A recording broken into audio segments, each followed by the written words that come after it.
તો ગાઈઝ જેવું તમને ખબર છે કે આપણી ઇન્ડિયાની ટીમ આપણા હયાત પેલેસમાં રોકાઈ છે અને એમની બસ છે આ રહી આપણી બસ અને એ કાલે સવારે નીકળવાના છે આપણે મેદાન પર જવા માટે અને આપણી મેચ જે આપણી ઇન્ડિયા વર્સિસ ન્યૂઝીલેન્ડ છે એ આપણે વિશ કરીએ કે જીતીને આવે.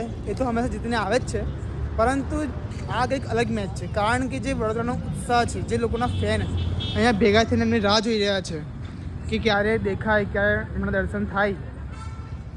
એની આખી મજા અલગ છે કારણ કે જેટલા દિવસ આ લોકો રોકાયા છે એટલા દિવસ હયાત પેલેસની આસપાસ એટલા લોકો એમનો વેટ કર્યો છે એક ચહેરો દેખવા માટે, એક ઝલક દેખવા માટે. એ બધાનો પ્રેમ છે, એ ખાલી શોખ માટે નથી આવતા. લોકો પ્રેમ છે કે દૂર દૂરથી લોકો અહીંયા આગળ 3-4 કલાક બગાડે છે, અમુક વાર વેટ કરે છે અહીંયા આગળ, તો એમનો પ્રેમ છે. તો ઓલ ધ બેસ્ટ આપણી ટીમને એ જીતીને આવે અને આઈ હોપ કે કેટલા લોકોને મળ્યું હશે, લાઈવ જોયા હશે એ લોકોએ અને લોકો બહુ ખુશ થયા છે આપણા વડોદરામાં અમને રોકાય એટલે. અને ઘણા લોકોએ તેમનો ઓટોગ્રાફ પણ કદાચ લીધા છે અને કેટલાક જે નાના ભૂલકાઓ હતા એમને મળીને એમને વાત કરવા મળ્યું છે, ફોટો ખીચાવવા પણ મળ્યું છે. એટલે બહુ જ મજા છે. હવે તમે જોઈએ કે કાલની મેચ કેવી જાય છે. સૌને